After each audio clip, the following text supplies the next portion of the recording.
Listen in for some positivity and good times. The views and opinions of our guests may not necessarily reflect those of the host or the Vibes Broadcast Network. Listener discretion is advised. Welcome, everyone, to another episode of Listen to the Vibes. I have here Mr. Chad Peevy. He's talking to me all the way from San Francisco. But you were an alum from UT, correct? That's right. I did my graduate work at the University of Texas at Austin. Hook 'em And horns. after I finished school, that's right, hook 'em horns. After I finished school, I stuck around for another, I think, 17 years. So I just couldn't quit Austin. But my husband accepted a job out here at the Conservatory of Music. And so we had to pack up just a few weeks ago, actually. Wow. Well, that's pretty important. Yeah, those kinds of things don't come around very often. So we said yes and packed up the dog, and here we are. Wow. And you're originally from Arkansas? That's right. I grew up in a little town called Alma, Arkansas. When I was there, population around 2,500. Pretty conservative, small place in the middle of nowhere, Arkansas. There's some beautiful spots in Arkansas, man. Oh, it is beautiful. I grew up. Alma is in the western part of the state, and sort of that whole northwestern corridor is really, really beautiful. Sort of the bottom of the Ozarks, and it's really beautiful. Yeah. A funny story about Arkansas. I think it was about my third trip to be there, and we were actually staying the night there.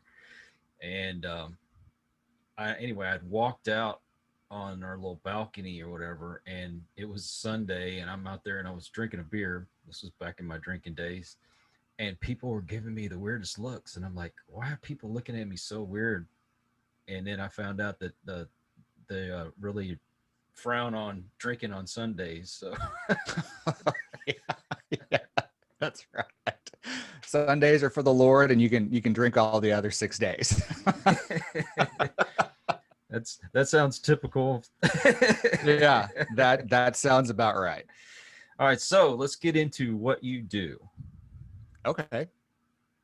Well, I just finished a book that's occupying most of my time, other than moving lately. Getting this book birthed is what I'm doing right now, and talking to folks like you about what that's about. So the release was June 1st. Yep, it came out June 1st. I was very fortunate that it hit number one. I was very happy about that. In a couple of categories, I was very proud of and honored by the support of folks who the message resonated with, and I was very fortunate. So, can we get a real quick synopsis on what it's about? Yeah, I tell it's a personal development book, and I tell through my own stories and experience of growing up a little gay kid in Arkansas, and with an abusive father, both emotionally and physically, and the survival lessons that I learned from that experience, and the mindsets that experience created for me, where everything in the world looked like a threat. And then I was lucky enough to move to Austin and go to school, and I found myself in this other world where those threats didn't exist for me any longer, at least not to the degree that they had growing up.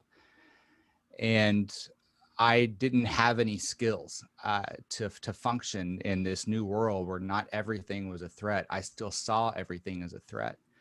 And so it was just like, almost like my mind sort of short circuited. And I kept repeating these old patterns of treating everybody, everybody was my dad or everybody was my mom. That's how I saw everybody, and that's how I responded and reacted to everybody. And that doesn't exactly set you up for creating close relationships or deep, meaningful relationships, or finding my own purpose and really being able to thrive, because I was still in that survival mindset. And so I wrote this book talking about those lessons that I learned. And the way I structured the book was there are these 12 mindsets that I talk about that were really the pillars of the things that I had to face and almost like reprogram my mind around these 12 mindsets. And so that's what the book is about. And that's what I wrote about. I start each chapter telling a little story about how I arrived at that lesson. And then I walk the reader through the lessons that I learned and how I basically went through that journey. I take the reader on that journey with me. You kind of, I guess, on the lines of a life coach, I suppose. Yeah, I think so. I think so. Reason why I ask is because I do get a lot of life coaches on here, and people face so many different obstacles or you know different things that are setbacks in their life. I grew up in the '70s and '80s, and I was a teenager in the '80s, and I know especially like for gay people, it was very very difficult because I mean there was that everybody just was like, no, this is not right. And then I had my children, and both of my boys happen to be gay, and I'm glad that they're alive now instead of back then. It seems like Yeah. it's easier for them, but they don't care what other people think. They've got their mind set on what they want to accomplish, and I'm very proud of the things that they've accomplished. The youngest one is getting a degree to become a nurse, and the my oldest son, he uh, he got his certification to be an esthetician, and now he's Hmm. taking chemistry because he wants to get to that aspect of it and create his own products and things, which I think Wow. is awesome goal. But there are still children out there, and even adults that for whatever is in their life, whether it be they're gay or disabled or what have you, I don't know if they're scared or they think the world's against them. I mean, what advice would you give them? That's a really big question. But before I get into that, you sound like a really proud dad, and I Of want to course. acknowledge you for that, Thank you. and how lucky your boys are to have a dad that's open to them and proud of them, and talking, just even sitting here and publicly talking about it with me and knowing this is going to be public. I mean, that's a really big deal. And so I honor you Thank you. for being there in your journey.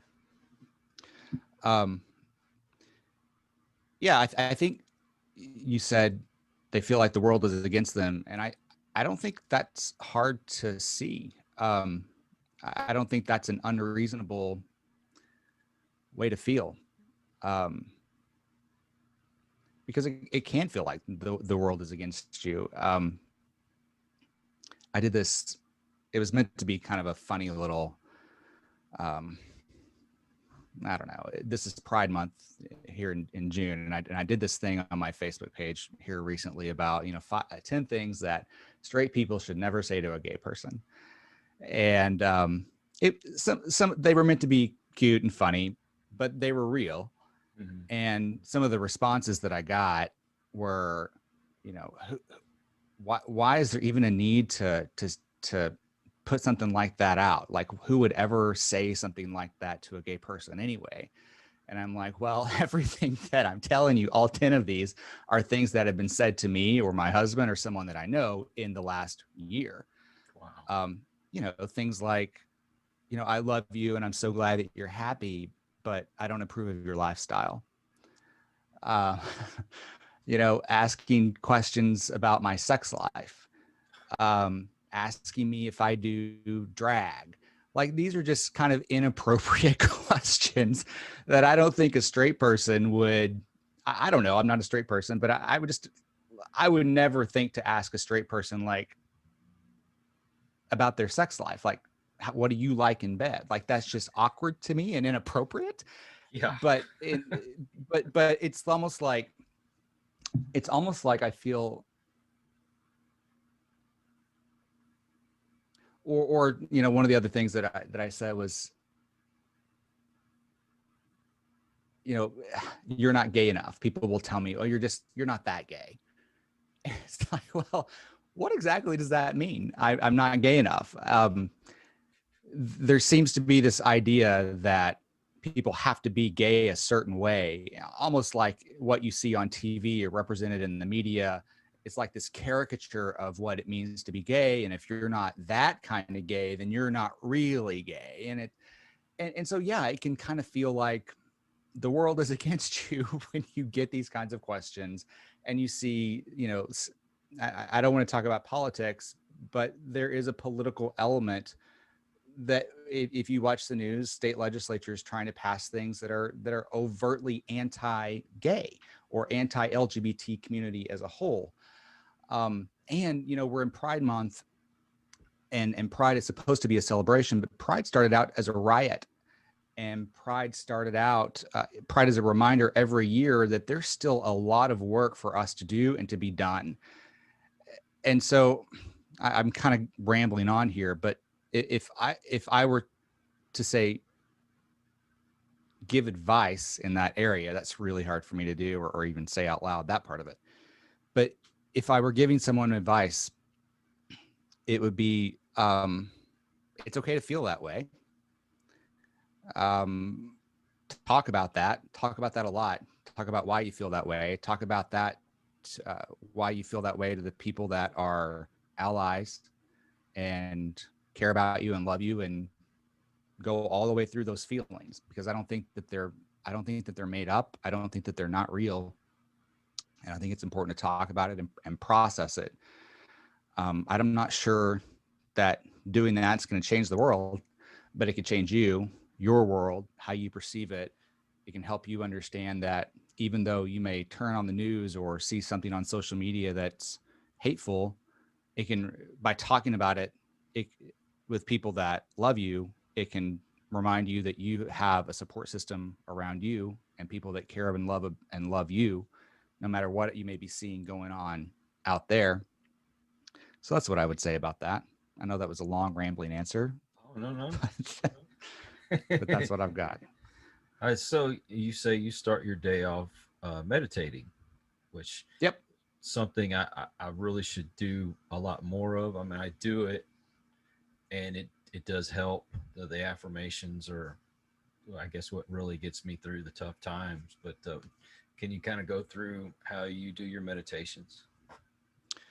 Yeah. And if it's okay with you, I'll start with how I started meditating.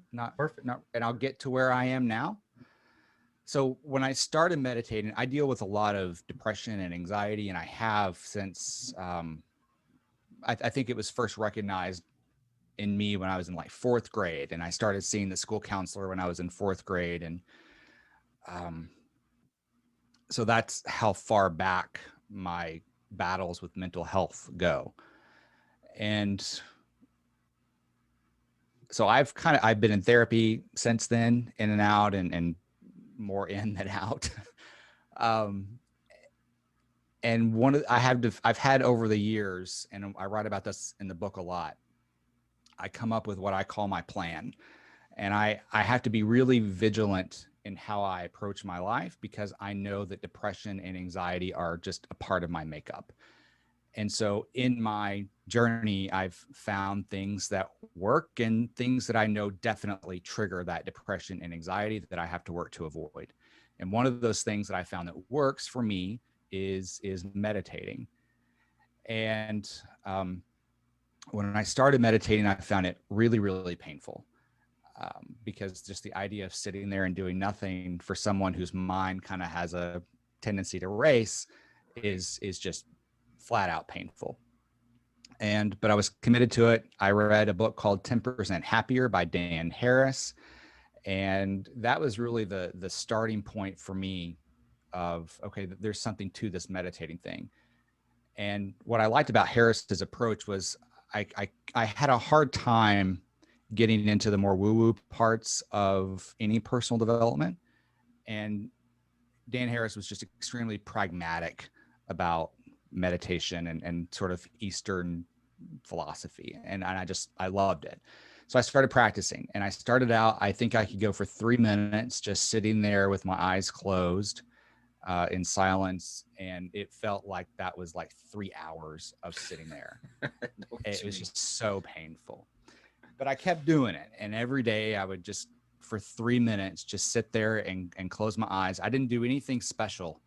I didn't say a word. I didn't chant. I didn't do anything like that. I just sat there and tried to clear my mind for 3 minutes. And as a thought would come along, I would just let it pass and just try to get back to being here right now.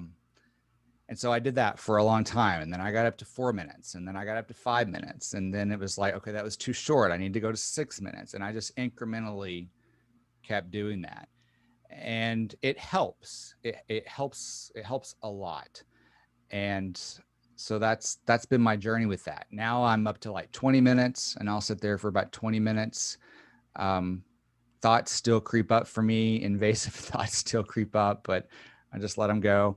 Now I use this thing called a Muse device, MUSE, and it's an EEG machine that I strapped to my head. I went a little geeky and nerdy with it, but I put my headphones on and my Muse device on, and it sounds like the rainforest in the headphones. Mm-hmm. And it's, as it's scanning your brain, I guess it measures the waves, and if it's knowing that you're distracted, the rainforest, the rain is really loud. And as you quiet your mind, it senses that, and the rainforest the rain gets really quiet. And then when you hit the waves that they want you to hit, the brain waves they want you to hit, you start hearing birds in your ears chirping. Wow. And it's super, super cool. I'm not sure that it makes any difference in my meditation, like my own outcomes, other than it's good for my own entertainment. And I sort of like the geekiness of it. And that was just like the next level of meditating for me. So that's been my journey through meditating. Yeah. Whenever I was kind of first told how to do the meditating and stuff, oh, you need to do about 20 minutes a day. And I like the way you said you started out with a few minutes, then built yourself up to that. I think that's probably what discourages people, is they think they have to do the whole 20 minutes the first time and forever, instead of getting going at it gradually. But I do notice, I mean, I only stick with it for a couple of minutes when I do it. But then as I'm feeling that reinforcement, then I kind of want to go a little bit longer. Mm-hmm. Yeah, I would say, if 3 minutes is a stretch, start with like 30 seconds. Something that people always say to me is, when I talk about meditating, something people say is, I just can't, I can't make it happen. Like, as if they're expecting like something to wash over them, like during this meditation period. Like, nothing's supposed to happen. In fact, nothing is the point. Yeah. So if you can sit there for 30 seconds and try to get nothing going on. And I've done things like I have tried things, and there are so many resources on meditation out there. I'm the last person you should be talking to about this, but I've tried to like focus on an imaginary white light bulb in my head, and just focus on that light bulb for 30 seconds or the 3 minutes, or just focus on like an object that I've imagined in my head. And then I went through this phase of imagining that I was in a cave. Like, I created this imaginary environment around me. And I made up the sounds, and I made up the smells, and I made up the things that I saw around me. And I just created that little cocoon for myself. There are all kinds of things that you can do for meditation. I really don't think there's any wrong or right way to do it. It's just whatever way works for you and gets you to a place where your mind can calm down for 30 seconds or a minute out of the day of just peace and solitude with yourself. Well, it definitely helps me fix my feelings for that day. If I'm aggravated or sad or whatever, doing exactly what you said, imagining the light, I actually take it a step further, where I feel like my body's being basically encompassed by this light, and then being in that, I picture myself in a field, and Okay. a creek going by, and mountains, and just nature, and that helps to bring me to the right state of mind. Well, so, what is the right state? What is the right state of mind? How do you define that for yourself? For me, I mean, I deal with depression, and Okay. PTSD and anxiety. Um, I if I'm going to a situation where I know something can trigger my PTSD, I'll keep that reinforcement of you're going to be fine. Um, I guess the fear of not knowing what's going to happen kind of triggers me, and when I want to, put myself in kind of a safe space, I guess you'd say, or to a calming, I, that's that's kind of what I mean by a different state of mind. If I get angry, because sometimes my PTSD and anxiety will cause me to just be mad at the stupidest things, and to make that reinforcement adjustment of get rid of the anger and bring in the positivity and the happiness. Uh, One person that I talked to suggested you use it as a breathing exercise when you meditate. When you say, okay, I'm inhaling this good stuff and then I'm exhaling, getting rid of all the bad stuff. Yeah. So it helps whether I'm feeling sad, feeling mad, feeling that anxiety. It definitely helps. Yeah. And I like what you said about like it sounds like you know what triggers you.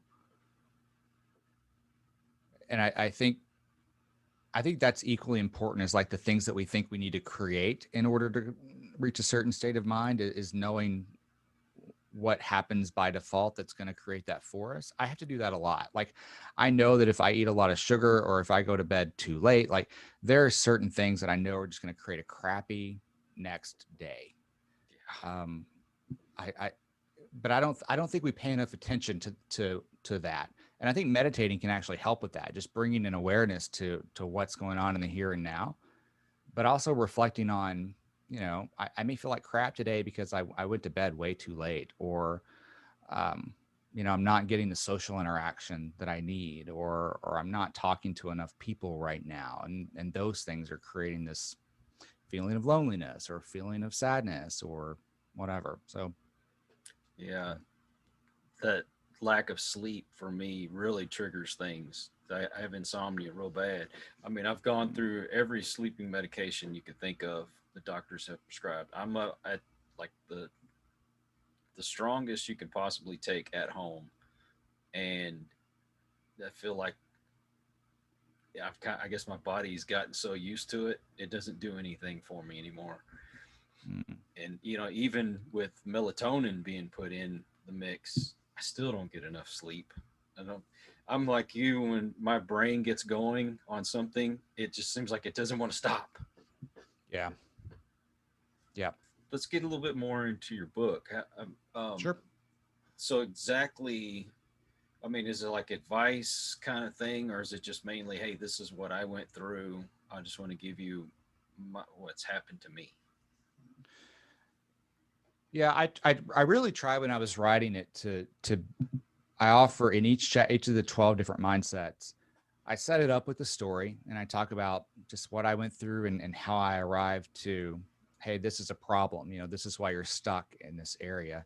And then I tried to give advice or exercises. There are a lot of exercises in the book that can help the reader figure that part of their own life out for themselves. So I say this is how I experienced it, knowing that how you experience this thing is going to be different. One of those is, I think, an example that everybody can relate to is just our relationship with money.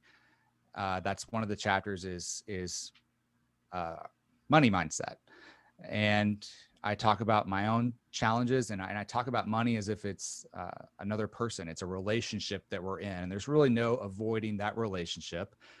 You can have a good relationship or a bad relationship, and it has nothing to do with how much money you have or you don't have, but that relationship matters a lot and it impacts a lot of our lives. And I talk about my own story and struggle with financial literacy and figuring all that stuff out. And then I give exercises for the reader to figure out their own money history, their own money story, this narrative that's been created either consciously or unconsciously by the impact that other people or situations or circumstances that have existed in our lives, how to get into that and untangle it and see how our past experience and influences are showing up for us now. whether we want it to or not. Like, this is how money is existing, and our relationship with money is existing in our lives now. And so that's really every chapter where I walk the reader through. This was my experience. Whatever yours was, I think there's something here for you, and this is how you get to it.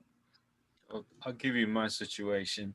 I used to spend a lot of money on myself, and then I'd feel really, really guilty about it, but yet I'd go right back to doing it again.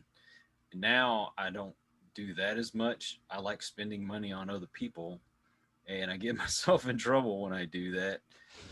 But I mean, it's like I was at an extreme at one point going this direction. Now I'm an extreme going the other direction. Um, what do I do to fix this problem? Oh, wow. No pressure. um, so there's an exercise in the book, and there's also an exercise on let's see, how do people get to it? So if you go to my website, chadpeevy.com, you'll be able to find where you can get access to the book bonuses. And in there, I give a guided exercise for helping someone work through their money story that will help you answer for yourself, why am I overspending, or why do I spend so much on myself?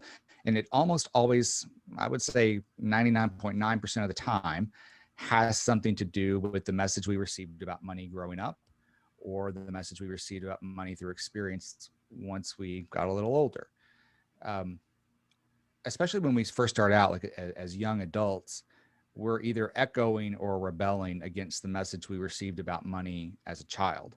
And that's not, the message I received about money from my dad, especially, was money was off limits. My wallet is my wallet. It's none of your business how much money I make. Don't ever look at my paycheck stubs. If you need money, go ask your mother. And my message from my mother was, we buy things at thrift stores, we save. If you need anything, you come to me. And this got obvious for me, those messages. And I didn't like walk around the world like as this enlightened figure, like this is the message I got from money. Like, I had to do this work. And this work was this exercise that I put in the book. But it became clear to me like something was wrong in my business. When I would have a really hard time asking men for money, even if I had done work for them, like I wouldn't charge them, or I would just let it go, or I would try really hard to impress them, but then never charge them or ask them to pay me. Women, no problem. This is how much you owe. I expect to get paid. I expect to get paid on time. And it was just weird for me. And I got to this place where it's like, I got to figure out, you got to get the men to pay you. And I started diving into my own money story. And it's like, oh yeah, those were the messages that I received from mom and dad growing up. It was just like this echo and rebel, or this transference issue that was going on. So whatever's going on with you with overspending or spending on yourself, there's something in your past, there's something in your money story that's leading to that. And so my advice would be to go through that money story exercise and start thinking about, feelings that come up for you when you think about spending, and feelings that come up for you when you think about saving, or spending on other people, or spending on yourself. Like, what are the emotions that are going on behind that? And then figure out where that's coming from.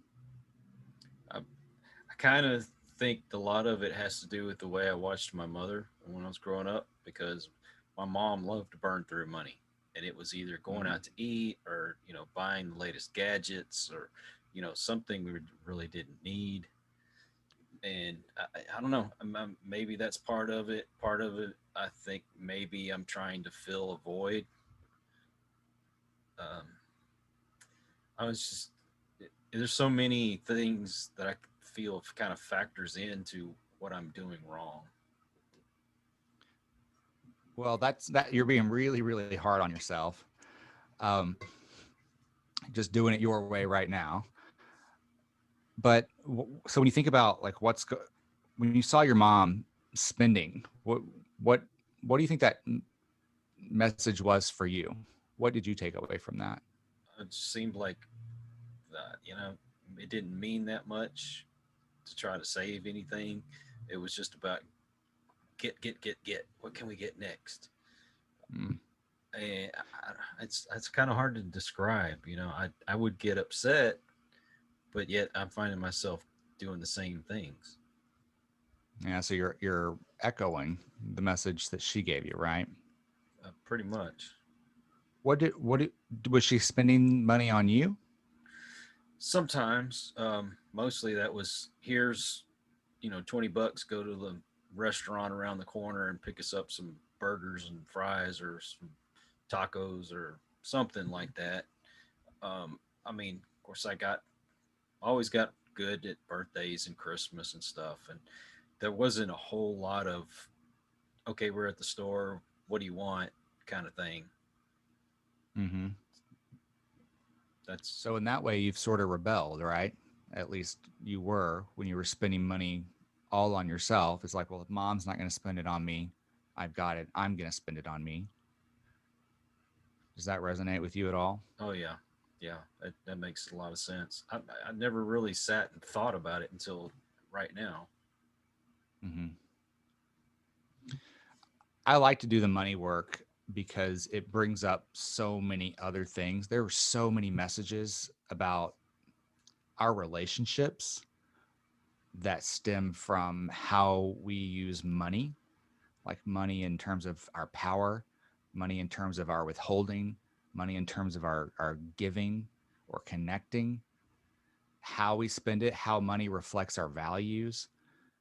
There's a lot that can be untangled just by spending time looking at your money past. And it I, sounds like you're in just a couple of minutes, you're already seeing like some ways that you've echoed and rebelled against the way your mom used money in her relationship with you.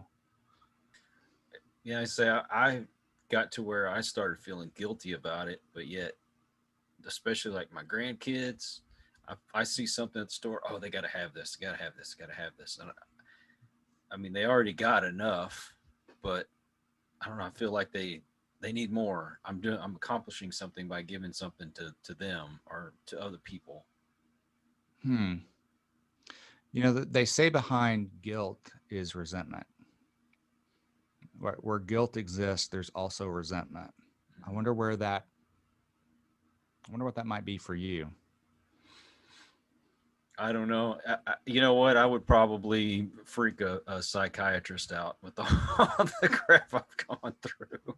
They say behind guilt is resentment, and behind every resentment is a demand. So that's kind of the when I hear somebody say, I feel guilty, it's like, okay, well, what do you resent? And then what's the demand behind that? Because in some way, there's some sort of deprivation going on, right? Self deprivation. Right. Yeah. And you But also you said that you didn't charge men for whenever you did work or whatever for them. I get asked to do paintings and stuff like that, and I never want to charge anybody. And thinking on it, it's like I don't charge people because I don't think it's good enough. Or I'm good enough. mm, yeah. Why do you think that is? There's so many reasons. I've just recently kind of came out and talked about how I was molested as a child, and I'm sorry. there's the depression, and I just always feel low on myself, like I'm not good enough. I, Everybody else is just miles away or ahead of me when it comes to doing anything. Never really had the self esteem. Yeah, that's tough. But I don't think you're alone. I know you're not alone.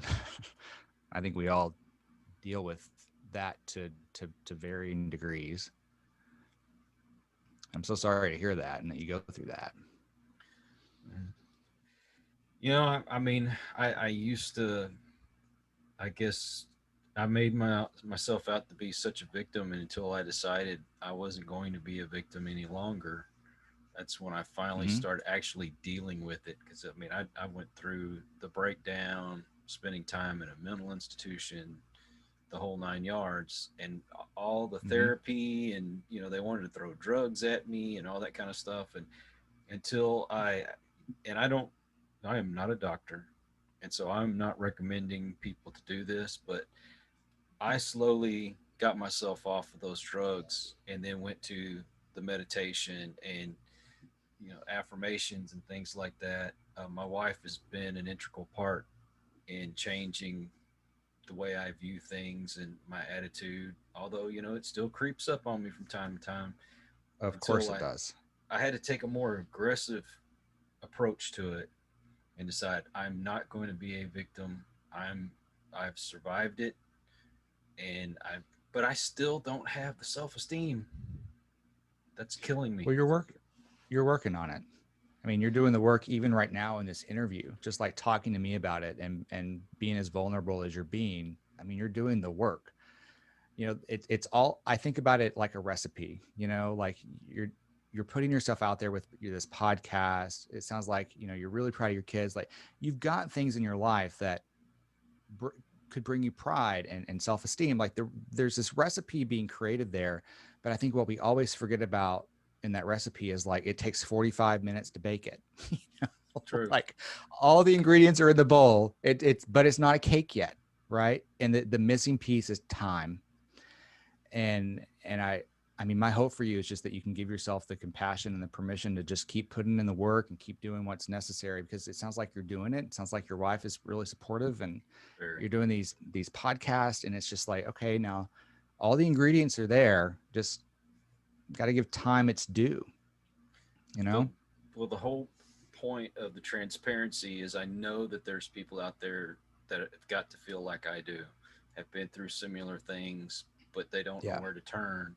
And even when you're going to a therapist and getting the medications, it still seems like it's not enough. Yeah. And, I want to give you even more credit for what you're doing here, because, what was, and it was important for me too in writing the book is I don't think people know exactly. I know I didn't for a long time, and I'm still working on it. We don't really know how to use language. We don't really have the language to give our experience. And so I think when they hear you talk about it, or they hear me talk about it, and we give the language, like we kind of tell their story or part of their story for them, I think that's really, really helpful. I think that's extremely powerful. And, before we started this interview, I told you, like, sometimes I can take off and fly the plane, but I have a hard time talking to land it.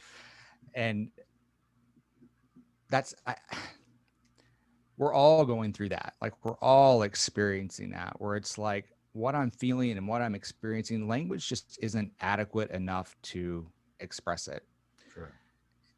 Because, the words that I say, if I say, the word queen, you're talking to a gay person, so that might mean queen, like a gay person. If you're in a gay bar, it can mean a drag queen. If you're in England, it can mean, Elizabeth.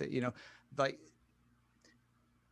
there's so much context that has to be given to the language itself. It's just inadequate when it comes time to try to explain, like, what does PTSD mean to you, and what does depression mean to you, and the way you experience depression is different than the way I experience depression. But we're trying. You're doing it with this podcast. You're trying. You're doing the work, and so I just want to honor you for doing that. I think Thank that's you. that's extremely powerful. And honestly, I don't know what else you could do. Like you're doing the work. I think that's so important and so critical. And I think it's amazing that you're doing it. And I'm honored that you invited me to be part of that process and Oh, with you. So thank you. I thank you. I was looking very forward to doing this interview because once again, I'm trying to help other people, and I try to take from everybody that I interview just a little bit of them to help me get through what I'm going through. Because like I say, there's got to be other people out there that have gone through similar things. I did a live show yesterday, and we had a person on that was talking about ADHD and autism, but also other mental disabilities or depression, the whole 9 yards. And someone had made a comment in there that they felt broken, and I know what it's like to feel broken, and I Yeah. still experience it from time to time. My father killed himself, and then a couple years later, my brother killed himself, and I immersed myself in drugs and alcohol, and then neglected my children, and was not physically abusive, but I was mentally and emotionally abusing them. And although they've found it in their hearts to forgive me, I still can't forgive myself. And then, I know there's people that's got to feel that as well. We have to realize, yeah, you go through these things and you go through those stages. I know what it's like to feel broken, but you don't have to be broken. That's the thing. People don't have to be.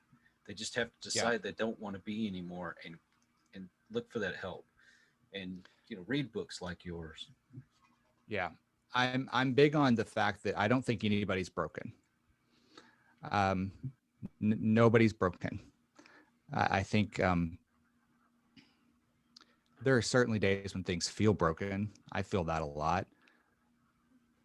I think this stems from being gay, like my staunch support of this stance, where, I can remember the day my mom showed up, and I'm working on my relationship with my mom, and it's pretty good right now, but it hasn't always been. And there was a day that she showed up after I'd come out to she and my dad, with pamphlets on conversion therapy and all the ways that I needed to be fixed. And it just pissed me off so bad. And it's one of those messages that just stuck with me over the years. And it's like, I don't need to be fixed. And yeah, I experience depression and anxiety, and I work really, really hard to try to not, but I'm not broken. This is just my journey. And for some reason, there's something for me to learn this go round. And these are the set of circumstances. These are the cards that I've been dealt. And so how can I use those experiences to do what you're doing and help as many other people as I can frame those experiences, give words to those experiences. And I'm sitting here and I'm thinking about, to what end do we do that? And in the first chapter of my book, I talk about our purpose. And I think purpose is something that we all overthink, because I think purpose is actually pretty simple. I think we're here to serve one another. Like at the base of it all, our purpose here is to serve one another. And sometimes we go through shit in our lives that creates this like indention in our key. It's a groove in our key. And sometimes that indention, that groove in our key was created because it's the one key that can unlock something in somebody else. And had that groove not been there, I might not be able to connect with you. And had that groove not been there, I might not have been able to connect with this other person or serve this other person. So we're not broken. Like it's all for a purpose. And that purpose isn't always the way that we serve other people. That's the purpose. But the way that we're serving them isn't always clear, immediately, especially. But I choose, like you, I choose to take responsibility for my life. And, I could go through my life being a victim of my dad's abuse and blah, blah, blah. But that doesn't help anybody, And so I'm choosing to just take my grooves and know that I don't know what that groove is going to unlock today, but that groove is there for a reason, to connect and serve and be of purpose to somebody else at some point. And that helps me give my life meaning, which can be really lacking sometimes. But knowing that and keeping that in mind gives my life meaning, helps me keep moving forward, and knowing that I'm going through this, whatever this might be, because my job is to serve other people, and whatever I'm going through now is going to serve somebody at some point. So I just got to keep going. True. Now, I had one of my days where I woke up really feeling defeated, and I come into my office and I try to decide, what's my first task that I'm going to do for the day. And that particular day, I'm like, you know what? I need to do some kind of cleaning up on my videos and stuff that are up on YouTube, and kind of fix where, I'm lacking on YouTube and all that kind of stuff. So I'm working, and my video, that when you click on my YouTube page, the first video that plays is of Wesley Ure. Now, I don't know if you're familiar with who Wesley Ure is, but back in the 70s when I was a little kid, there was a show on television called Land of the Lost. That was Yeah.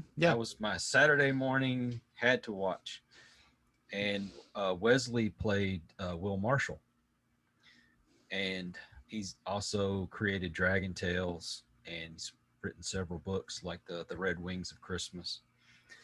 And as I'm doing my work, I'm letting the video play, and he had so much encouragement in the things that he said that it kind of changed my attitude that day. And so I felt like I really needed to let him know that, his words really meant a lot to me. So I sent him a message. I said, "Thank you. I've been feeling down. I listened to your message again from our interview, and it really lifted me up." And, he, of course, was like, "I'm sorry you're feeling that way." But he says, "Go do something for somebody else. Yep. You'll feel a lot better." It Yep. was a lot of story to get to that point, but No, that's such an important point. Get out of self and get into service is how I think about that. I think that's a super strong point. And the other thing that I was thinking about as you were talking, I think the most powerful thing that you did was you reached out. And not only I want to make this point, not only do we have a purpose, but everybody else has a purpose too. mm-hmm. And it goes back to like you not accepting money for your paintings. What does it say? We're denying them their purpose. Their purpose is to appreciate and to pay for your art. And by turning it down, we're denying them their opportunity to express their purpose. That is so hard for me. Like, I talk about it in my book. I can talk to you about it now, but like the ability to accept help and to allow other people to express their purpose in my life is really, really hard, but so, so necessary. And it's like, what if you were like, okay, I'm going to take this guy's advice and I'm going to go do something for somebody else, whether that's buying their piece of art or just calling a friend and checking in on them, like whatever that is. And they put their hand up and they're like, nah, I'm not going to let you do that. I mean, God, that's so painful. And it leaves everybody feeling like crap all the time. So I love that you reached out to him, and I love the advice that he gave you in return. I wish I could remember that myself every day, I get on here and I try to preach positivity and inspiration, and sometimes I forget myself, and I need that uplifting. It's just like when you need to put gas in your car or charge a battery. Yeah. If it runs out, and it's like that's where you feel like I guess you've hit rock bottom. It's where you got to continuously fill your mind, your heart, your body. Just like when you eat food, you need the positivity to come into your brain. One of the things that I took from my old preacher was he always said, "Don't steal somebody else's blessing." And what he meant Yeah. by that was, if somebody wants to do something for you, then Let them. let them. Yeah. Man, that's hard. That's so It easy really to is. say. But we talk about it all the time. We there's such a push, I think, in our culture, like to volunteer and to help people. But I don't think we recognize the strength and the courage that it takes to be on the receiving end of that. Sometimes there's seasons for us, we're in a position to give and give and give, and that's great. But there are also seasons when we need to be on the receiving end. And I don't know, maybe it's just the thing that I make up in my own head. I'm sure it is, but it's just not as celebrated. It's just not as recognized that that person accepts with grace other people, accepts with grace the ability for other people to live their purpose and allows himself to be an instrument for other people to fulfill their purpose. Now, that, of course, runs its course, right? And then we call those people, nasty names, like they're always taking and not giving. But we all have seasons in our lives where it's like, I'm in a position to help, or I'm in a position where I need help. And I think it would all be better off if we just accepted the seasonality of that and did it all with grace. Book of Ecclesiastes, for to everything there is a season. Yeah. So, Yeah. and it's kind of weird to say this out loud, but I think it's true. Is that when you don't want to accept things from other people, that's actually selfish because you're Yes, not it is. allowing them to do something that will make them feel good. We got to think of it that way. Yep.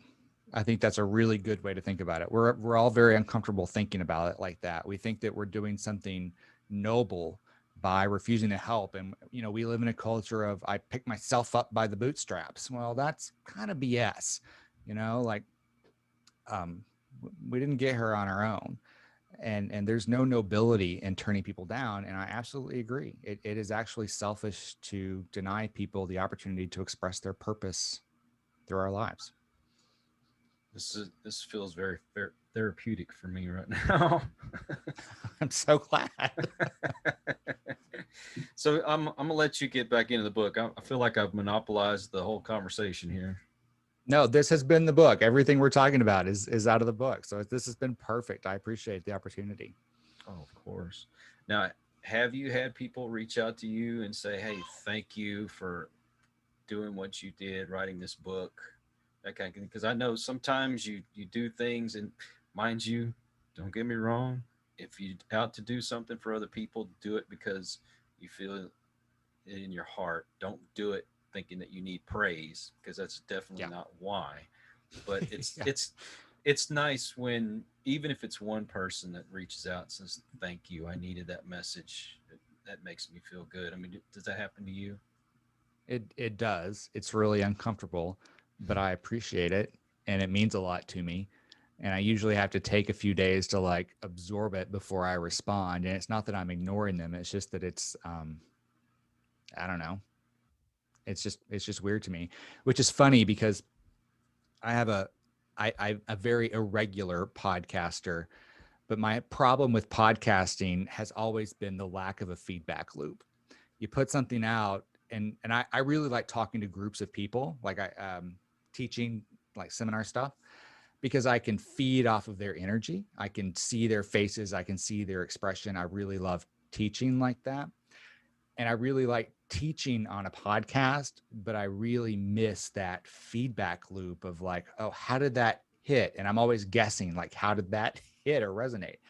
And then with the book, it's kind of the same way. You put, you bare your heart and soul in something and kind of wait for feedback. But yeah, there have been several folks that have reached out that have read it and took something away from it, and it just tickles me pink that they do. It means so much. Well, it's funny because when you were commending me on some of the things that I had said, I'm sitting here very uncomfortable with myself, going, I don't deserve all this praise. Just take it. Just take it. We should, but I don't know if it's just our nature or some kind of something we inherited from the people around us growing up. But I mean, like my dad was the worst. He would do work for people and then wouldn't charge them. And Mm. like, you just spent a couple hours working on this person's air conditioner and you're not charging them. I mean, they wouldn't have called you if they didn't have the money to pay. Yeah. Which makes total sense why you wouldn't accept money for your art. Kind of all comes Exactly. full circle at that moment. Yeah, that's what you were taught. Yeah, I get it. So let's go ahead and kind of go towards the end of the book. Tell me how your book kind of wraps up without giving the whole story away. Um, I talk in the end of the book about the last mindset is one about legacy, which is I think another misunderstood idea. At least the way I had picked up on it was, I think, misunderstood until I really sat down to think about it. Mhm. So I talk about legacy as living every day consequentially. I think I grew up thinking that legacy was having my name on a football stadium or having my name on a building somewhere, and that's some great legacy. Or having kids. I don't have kids. So I had to do a lot of soul searching and thinking about legacy, and that's what I talked about. It's just living every day consequentially. It's not about putting my name on something or passing on my genes. It's just living every day consequentially, and that's how I talk about it. And then I follow that up with a discussion around mentors and um, creating a community of mentors around ourselves. I for one was always waiting for the gray-haired old man to come along and take me under his wing and be the daddy I never had and solve all my problems for me and show me the way. And he never showed up. And so I had to start taking responsibility for my own life and stop waiting for my savior to come along and take care of me, this mentor figure that was supposed to show me the way. And I started creating a community of mentors of authors and people on YouTube and podcasters and business people that I would read about. And I created this community of mentors. Some of them I've met, some of them I have not, but I needed that. My mom and dad didn't own a business. They didn't write a book. They didn't do any kind of coaching. So I didn't know what I was doing. I'm just out here fumbling around, right? But I've had to find mentors to surround me for those specific things that I'm trying to do. So that's how I wrap up the book. Well, I mean, it's good that you decided to take charge, because I'm like you. For so much of my life, I was waiting for somebody else to come along and kind of do the work for me, and Yep. then realize that's just not going to happen. That's not feasible. Yep. Yep. All right. I wish that I'd figured that out so much earlier. Oh yeah. Yeah. It's a hard lesson. Yeah, it really is. So we're going to put a link to your website, and I guess people could go and follow you on social media from there and order your Yep. book. Yep. You can find the book on Amazon. You can go to my website. I'm on all the socials. I'm not too hard to find, but if you want to go to chadpeevy.com, that's sort of a hub that will get you wherever you want to go in Chad world. Well, I really appreciate you coming on today, and I hope and I pray that somebody's listening and they get encouraged. And please go visit his website. I will put a link to it in the description. And Mr. Peevy, I can't thank you enough. Really, Thank you, Kyle. This was awesome. I think I needed I this. so enjoyed it. I so enjoyed it, and it means so much to me that you invited me to be part of it. So thank you. Well, and if you're ever in Austin, look us up. Will do. Same to you. Same to you. Well, anyway, thank you again. I want to thank everybody that watches and listens to us. Without your support, we just wouldn't be where we're at right now. And until the next one, take care and peace. We hope you enjoyed this episode of Listen to the Vibes. You can catch us on Buzzsprout or wherever you listen to your favourite podcasts, and on YouTube. Follow us on Facebook at The Vibes Broadcast Network and on Instagram at The Vibes Broadcast.